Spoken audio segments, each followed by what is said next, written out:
Well, hey, what's up, man? Back for another one? Yeah, we're back. I just got to throw out a preemptive apology to the Turtlesmith team and our dozens of faithful listeners that I am delirious, might be hallucinating. I don't know. I've been working like 16-hour days for the past 2 weeks. So if I say something out of character or out of pocket, my apologies. Don't worry, we'll correct you. Okay. We live for those moments. I live for those for you, but when I get to correct you, but this is gonna be a little bit of a reversal. You're gonna have to keep us on track. It's not like that. That's that hard. You're gonna have to keep us on track this time. I mean, I say stupid shit all the time. I mean, I'm aware we've met, so you know. But I gotta apologize. So if I say something out of pocket, out of character, just you got to give it up. That's for a really low bar for personal entertainment. What? Correcting me. Yeah, there you go. Yeah. It really is. I'm Scott Hess, tax and business consultant. I'm John Barton, small business owner. Remember the tortoise and the hare? Slow and steady wins the race. We started Turtlesmith to help people start small businesses, providing information and resources to small business owners and entrepreneurs. Build a solid foundation and forge your dreams. This is always annoying to ask, but if you're liking this content, please like and subscribe. It's the best way for us to get more followers and more people engaged in this great business content. You can also follow us on all socials at TurtlesmithOK and find us at turtlesmith.com. Well, you guys put the episode this time. I'm a little slacking on the research, but I guess we're talking a little bit about the cost of isolation, which I know a lot about, being the accountants. Too many entrepreneurs trying to do things themselves, right? I mean, that's kind of like one of the pillars of our whole existence here at Turtlesmith, the reason why we're even doing this. Right. Yeah. To try to help people not do it all by themselves. Right. It's crazy because, you know, it robs your time so quickly, and then all it does is lead to frustration because no one can do everything all by themselves, and it's rare that anyone who attempts it can do it all good. Right. Well, it's a common trap, I think, you know, like a common mindset that people get into, that like, I built it myself, so I can do it all myself. I can run it myself. I'm suffering right now because I know I can't run it myself. One of our key employees, has unfortunately taken a little ill, and I'm just dying doing 2 jobs at once.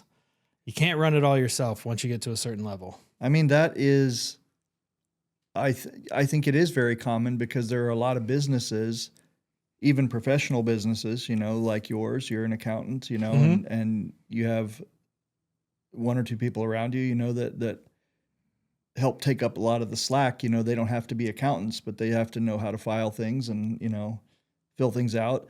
Your mechanic's office, you know, if you don't have anybody doing the scheduling and making sure the paperwork is right and so on. Yep. Right. You want to be fixing cars.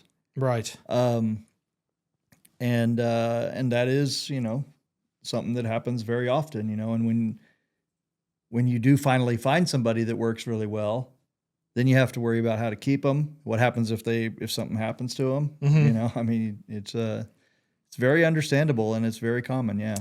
Well, there was this 2026 Beyond Business report that came out. Most businesses, 95% of small businesses, are optimistic about growth, which I think almost everybody who started a business is pretty optimistic about their growth, whether it's realistic or not. Right. But unfortunately, 27% lack a primary professional advisor, and I would argue that number is probably a lot higher. I bet the people in that report just were like, oh yeah, I have an accountant that I talk to once a year. Yeah, and they I count would say, that as their professional advisor. You know, I think what we need to do is define small business, because I know like the government defines a small business sometimes as like making like 25 million or less or something like that, or I don't know what the exact statistic is. So there's several statistics. It's millions of dollars, tens of millions in revenue a year, and then some of them are like for the health insurance one, it's less than 50 employees, which is a huge business in my book.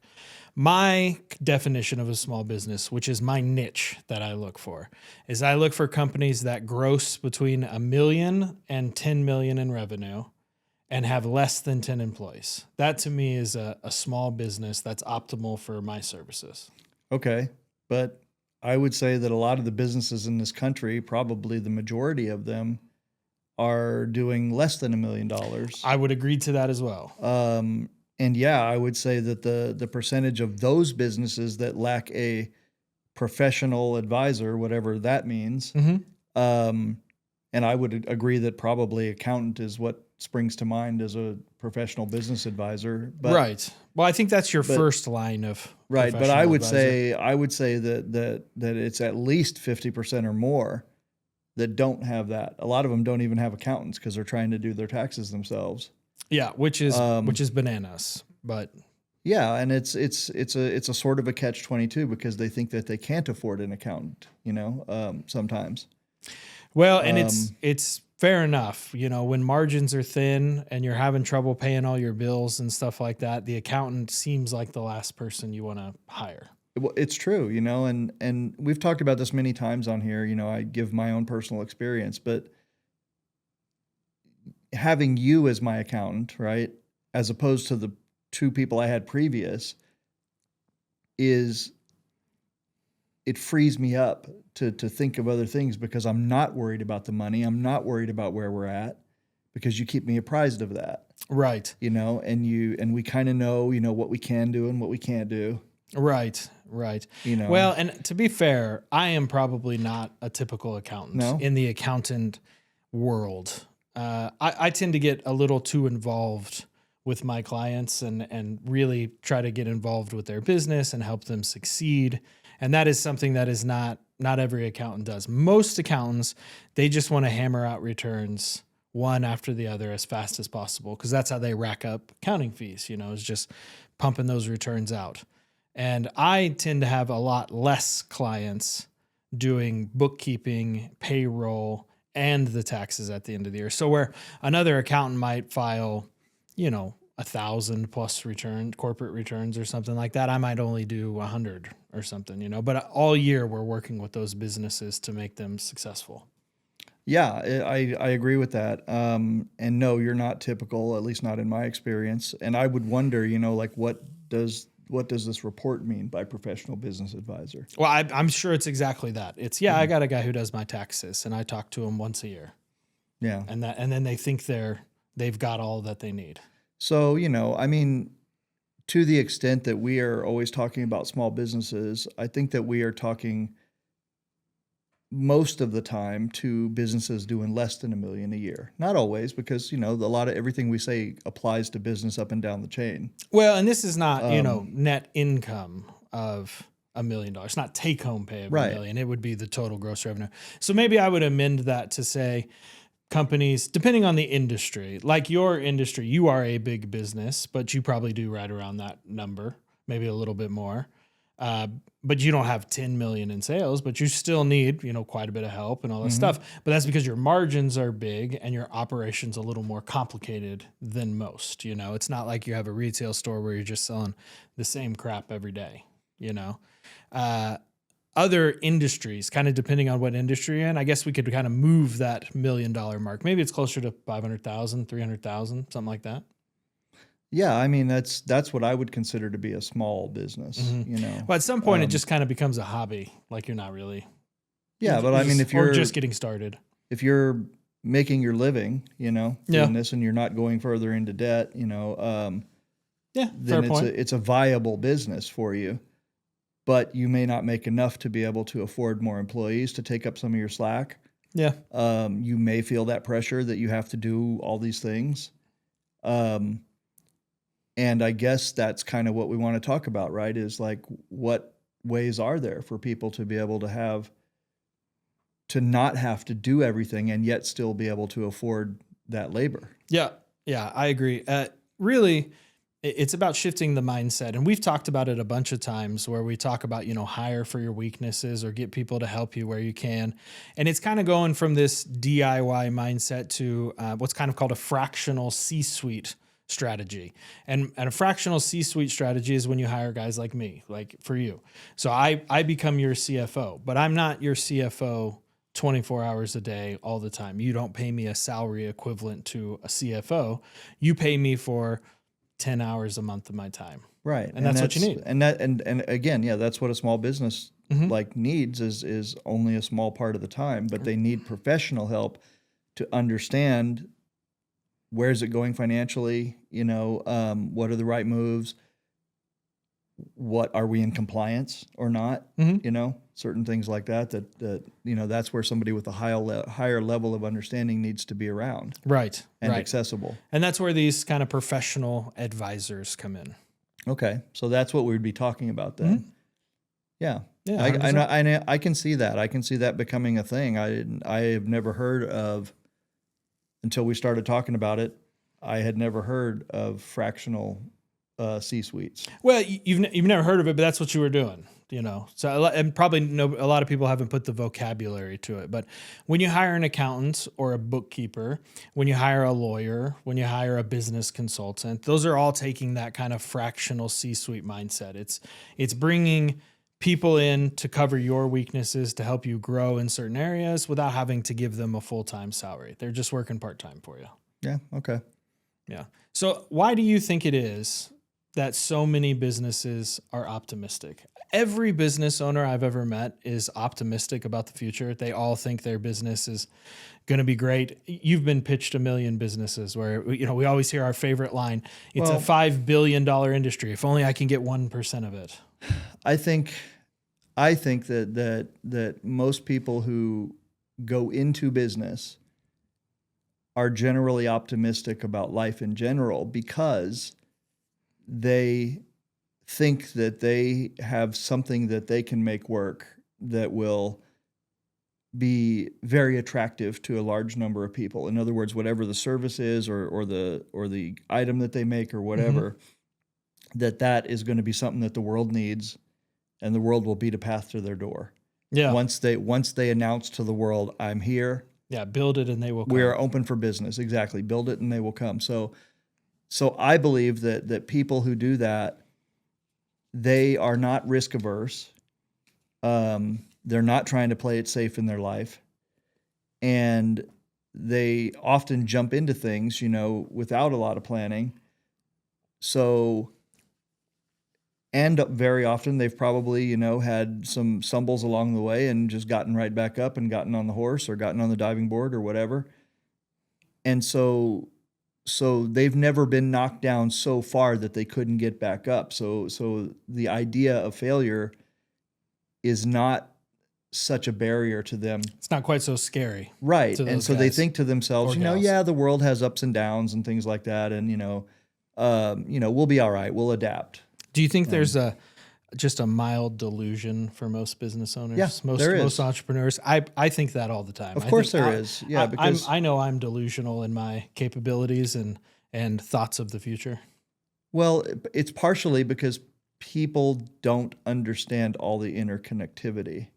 Yeah. You know, they don't really understand the risk of what's going on and what could wipe them out or where they're at any given point. So yeah, I think that there is a little bit of well, let's call it optimistic delusion. Yeah. Yeah, I would think that, you know, and then again, another thing is when people respond to surveys and things like that, sometimes they don't want to put themselves into a negative mind state. So they'll try to look for the brightest way to think about the future. That's fair enough. Well, I find it hard to think that so many people are this optimistic about the future. You know, we've got new AI tools that are coming in that seem wildly complex. Some of them seem easy, but some of them seem like they're going to kind of change how business is done. We've got all kinds of crazy regulations coming in, tariffs and new labor laws for remote workers. Everything's becoming very complex. I wonder why everybody remains still so optimistic. I worry a little bit about the future of small business based on all kind of these new things coming in. So you remember we talked about this like maybe a year or two ago, and we were thinking about doing a segment called, you know, like what affects you, or what, you know, what do you have to worry about? My favorite one is what doesn't affect you. That's what we were really going to talk to you about. I get so many people are telling me all kinds of stuff that it's not even in your wheelhouse, man. Exactly. That and that's the thing right there. See, so a lot of times we'll see things on the news, you know, and big picture wise, you know, it might worry us. But since we don't, you know, exist at those levels, And we really only interact with a very few amount of people, if Yeah. you really think about it most of the time, Right. most of us. Yeah. Yeah, we're all kind of in our own And little our bubble. day-to-day habits and our routines are about the same, and they're not really affected that much one way or the other about whatever happens nationally. Yeah. And so it's rare to find somebody who can make a direct link between a policy that was enacted on the federal level And how it affects them. and it affecting them right away, right now. Right. But people worry about it a lot. Yeah, they do. Some people do, and other people are just oblivious to it. So, well, ignorance is bliss. in some ways, but in some ways it's also some people just naturally think to themselves, I can't even really remember all the different policy shifts and this, that, and the other, and wars and everything that have gone over the past, 10, 20 years. But I do know that my drive to work has always been the same. I've Right. always had to pay the same bills. I've had the same concerns in my business over the past 20 years while we've had, 3 different wars, we've had terrorist attacks, we've had policies, we had different presidents, and all this. And so I think that that's what people will think to themselves is, all right, it doesn't really matter that much. There's a saying in China that goes like this. It's the empire is big and the emperor is far away. Yeah. So, and I think it's pretty self-explanatory, but basically it means that, whatever's happening in Beijing, is not really affecting me way out here on the western reaches of Mongolia. Right. And I think a little bit of that applies here. Yeah. Now you will find people online in discussions, I've got people who will say, oh, the Joe Biden's policy, wiped out my business, or Trump's policy wiped out my business, or whatever, right? Mm-hmm. But then often when I press those people and I say, exactly how did it do that? Then their answers get very vague. Yeah.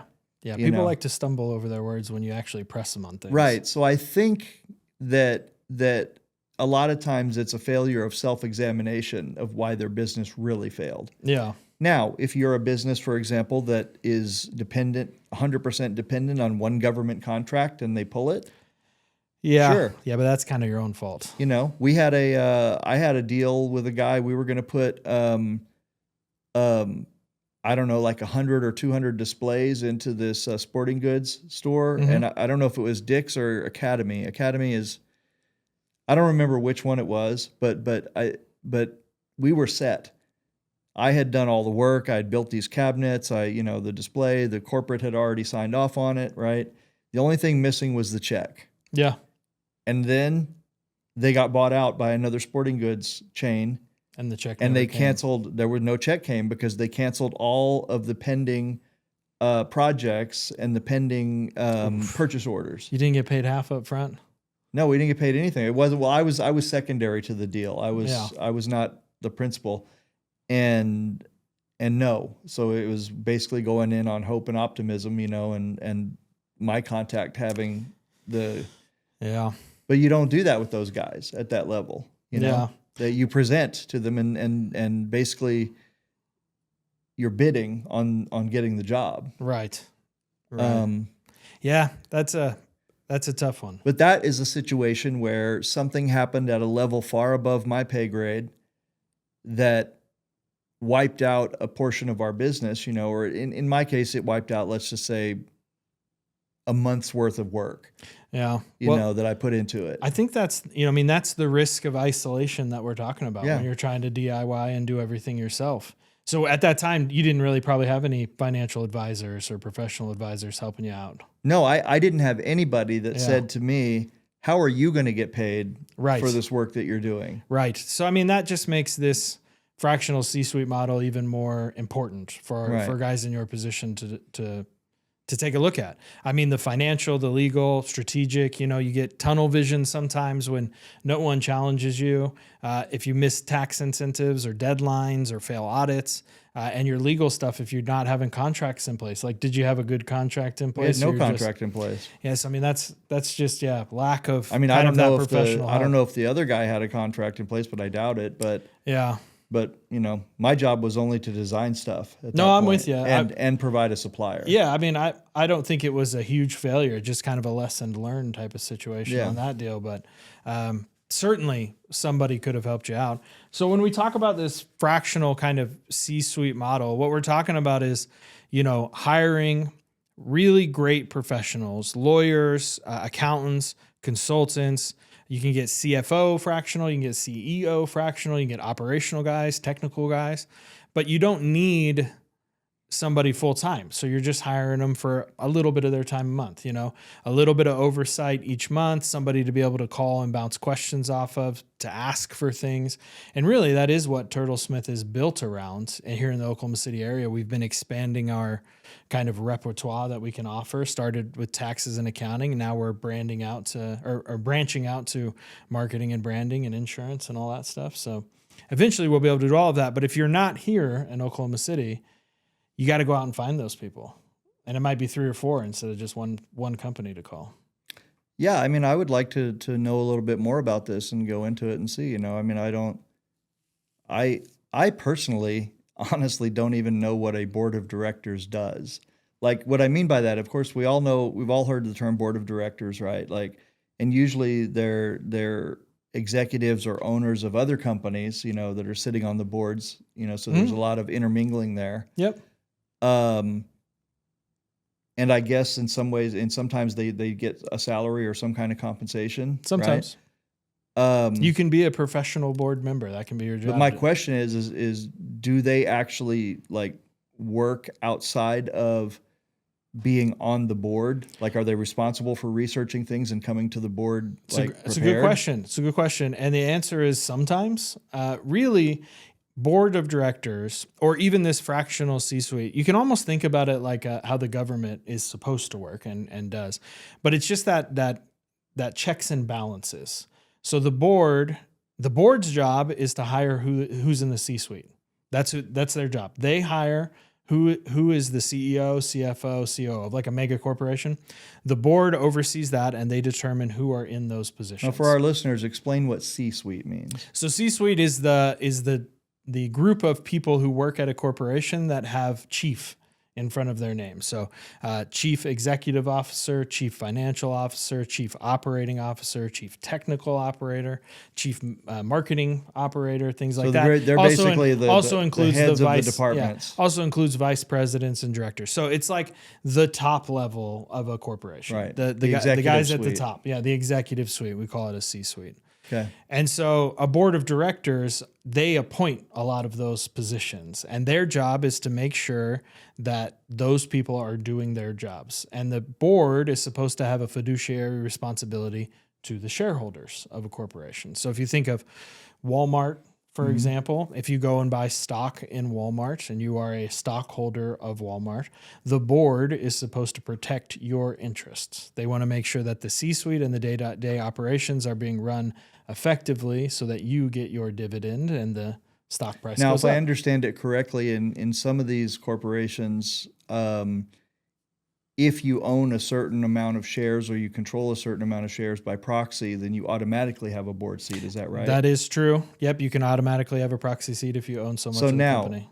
When we're talking about this, what I guess we would call, a fractional board or a virtual board or something, are we also talking about them having that level of control over the company itself? No. So these people are just advisors. More of an advisory board. It's less a legal structure and more just a mindset that we're talking about. It's trying to get into the mindset of, even though you're a small business, you can still have these kind of big corporation structures to help you run the business. Right. And that is kind of what, we want to do with Turtlesmith, right? That's the thing that we've always talked about is like, you don't have a legal department, right? I mean, I don't have a legal department. I don't have you're my financial department at this point. You do have a legal department, though. You do have. Well, I mean, we do, but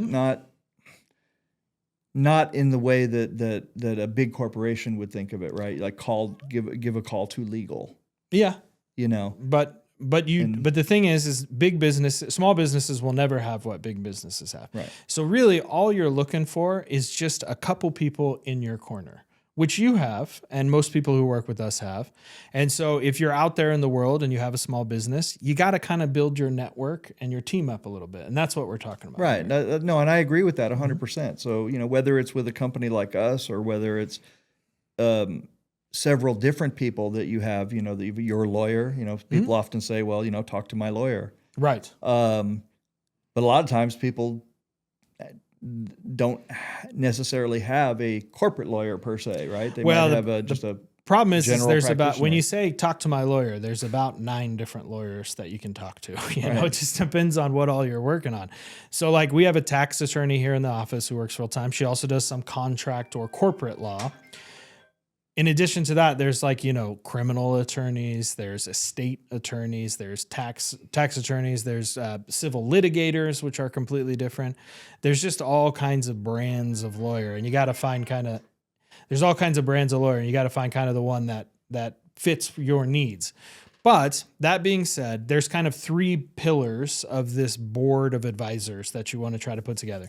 The first one being the financial section, which is a fractional CFO or a CPA or something like that.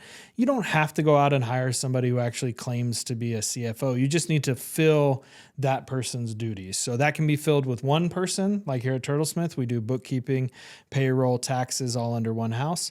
Some people have multiple. They'll have a bookkeeper that does their books, once a week, and then they have a accountant, a CPA that they'll talk to once a quarter.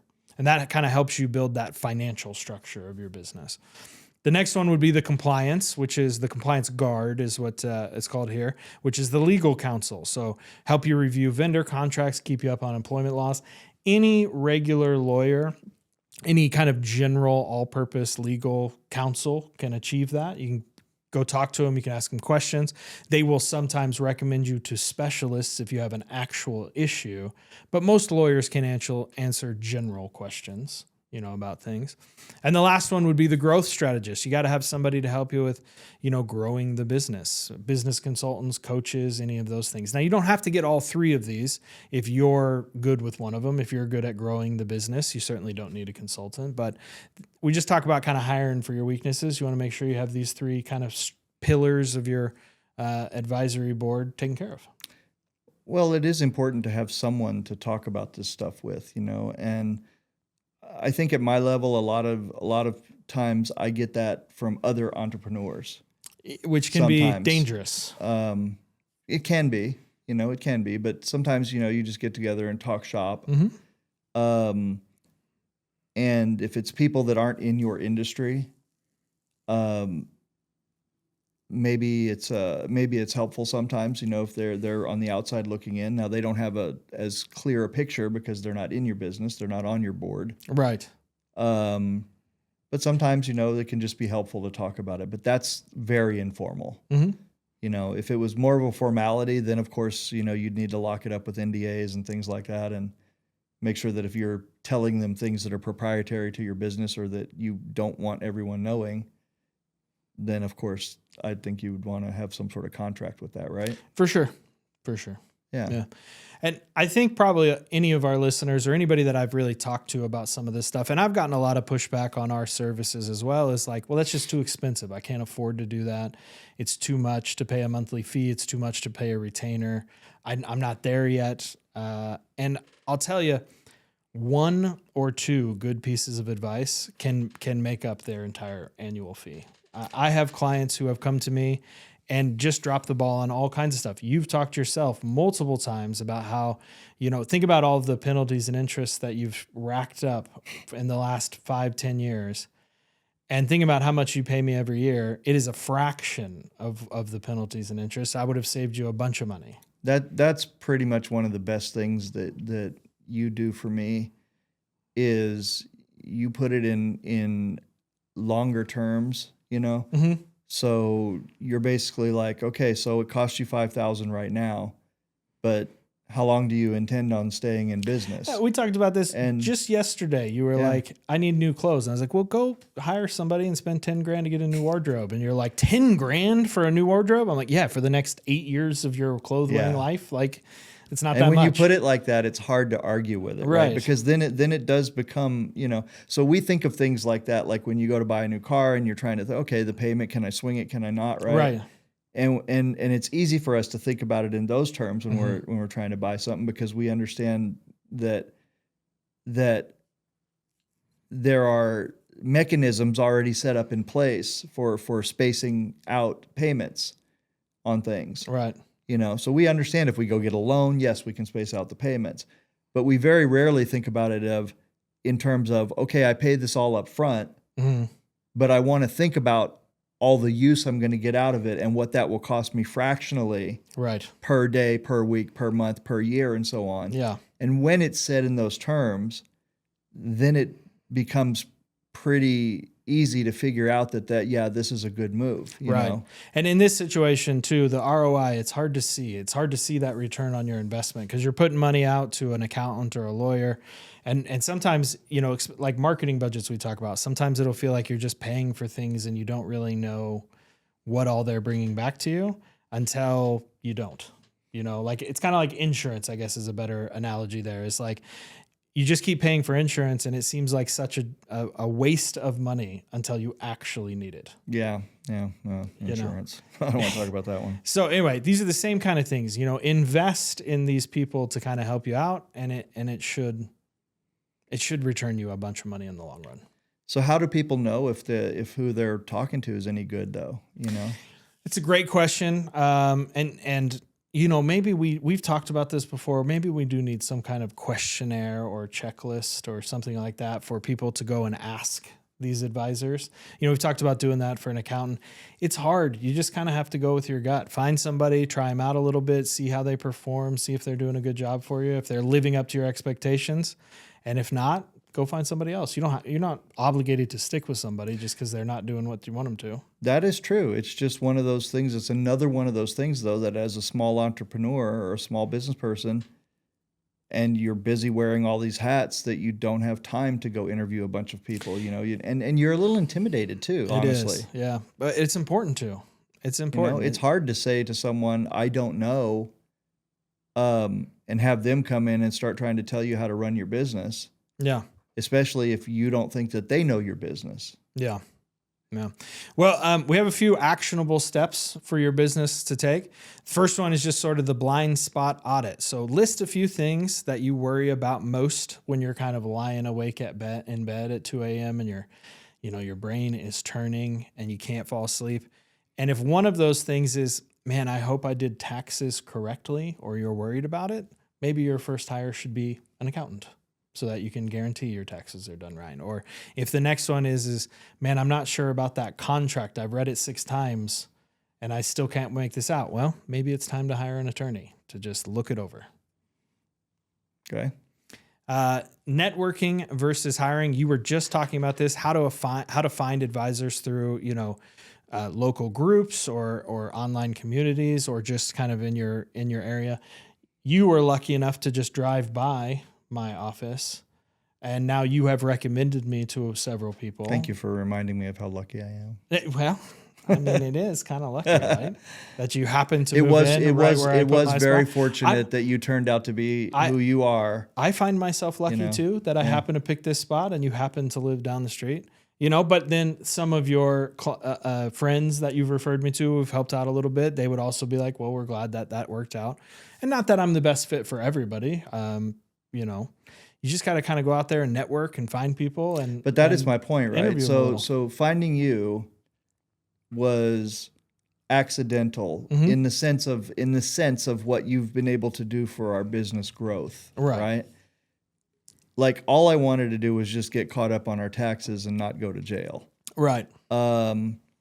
Yeah, and look at you now. I did a bunch more. Yeah, you did, but again, it was accidental, right? So it wasn't like I walked in here looking for that. It just luckily happened to be you are who you are, and you get more involved in your clients' businesses in terms of looking through it and saying, well, have you thought about this? Have you thought about that way? Have you looked at this opportunity or that? And that is refreshing, but unusual. So the question I have is, how can we at Turtlesmith help people find more people like you? Well, you know what? We just here at Turtlesmith, we need to build a community. We need to build a community of great advisors and people. So if you know somebody, you should be shouting them out. Tell everybody that you know them. Or maybe keep it a secret so that they can be all to yourselves. I don't know. Yeah, I mean, and that's one of the conundrums in business, though, if you think about it, right? Yeah, in pool, it goes like this. I said it out loud, and then I was like, well, maybe that's not the right thing to do. Well, yeah, in pool, it's like this. It used to be, that old timers wouldn't really give up much in the way of secrets unless someone came along that they found was kind of promising, eager to learn. Yeah. And they could use for their own purposes to make money. Oh, well, see, right? That's the caveat, right? They got to have a use for them. Yeah, and so that's the thing, right? So if a pool player has like some kind of technique or something that they do that they feel like is giving them an advantage, they don't want to give that up. Yeah. So, that's kind of the catch-22 here. But we always kind of talk about, or at least I do, the abundance mentality. Right. Like there is, in most cases, enough business for everybody, especially if you're a small business, like I agree us. with that. Yeah, there's enough to go around. So I will never achieve, the ability to provide every pool player in the world with pool cue cases. Yeah. But what I have now is I have the ability to sell every case I make. Yeah.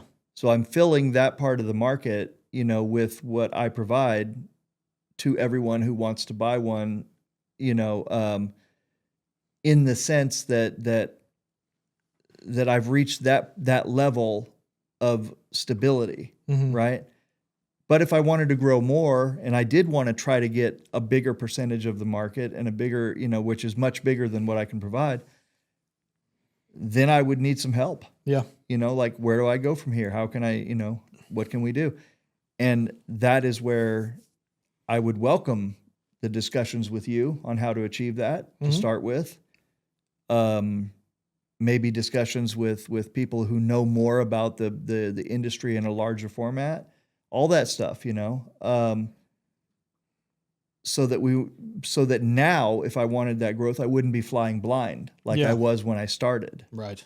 And that's, I think, what we're talking about. It is, yeah. It happens to lots of small businesses. They fly blind for far too long, and then they end up in a lot of trouble. So just let me before you continue. I'm sorry. I know we got to wrap it up, but the SBA, I wanted to mention this, has a program called SCORE, and it's the something of retired executives. I don't know what the SC stands for. Yep. Yeah. But they do have people, that are willing to just help out on things like this. So maybe that's a start. Yeah.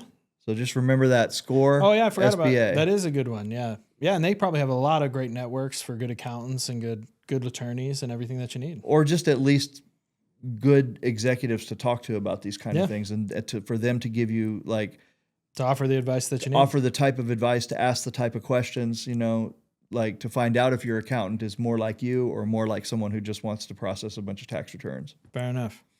But the last kind of actionable step we have is, budgeting for this expertise. You really want to treat professional fees as kind of growth insurance, not an expense, and aim for having like a specific percentage of your revenue or your net income to reinvest into some of those people, and make it a budget line item of like, how much can I afford? Though? Oh, it depends on your industry, depends on how much you're making. If you give me a P&L, I can tell you, but just off the top of my head, $500 a month, $1,000 a month. So try to reinvest it into a good accountant, a good lawyer, something like that.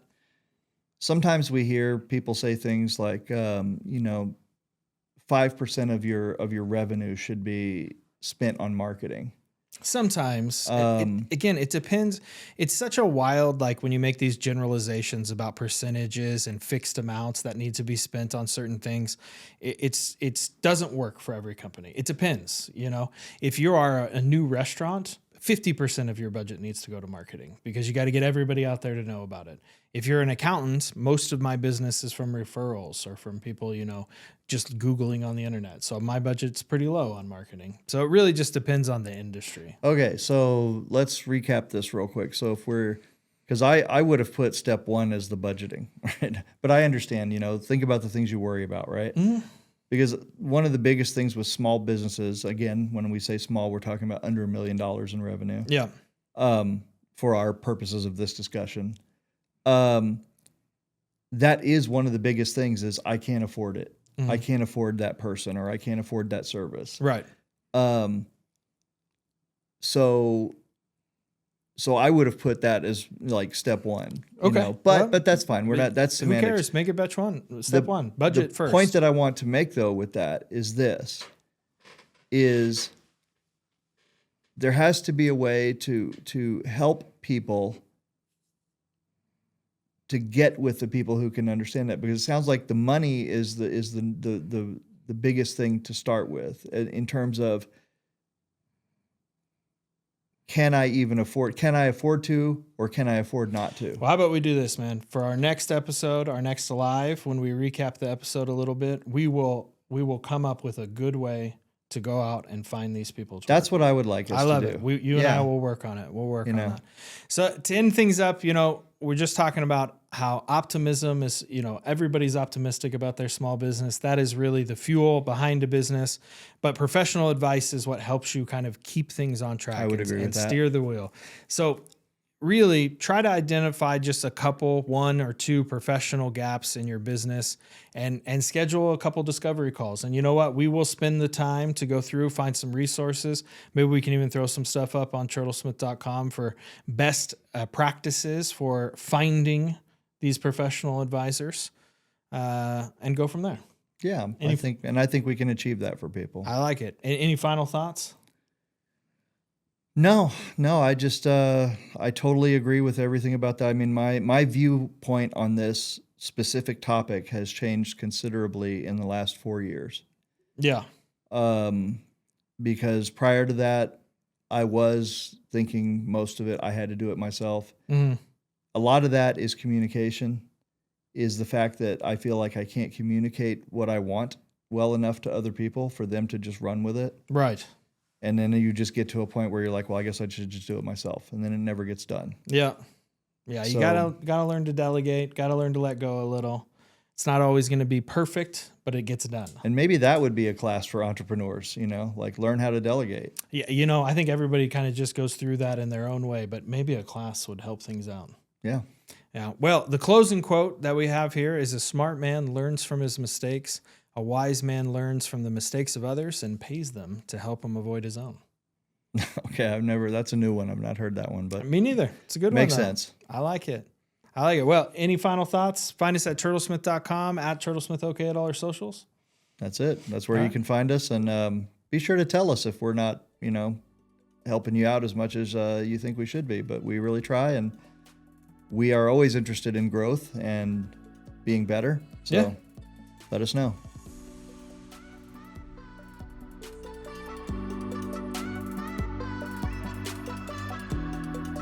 This is always annoying to ask, but if you're liking this content, please like and subscribe. It's the best way for us to get more followers and more people engaged in this great business content. You can also follow us on all socials at TurtlesmithOK and find us at turtlesmith.com.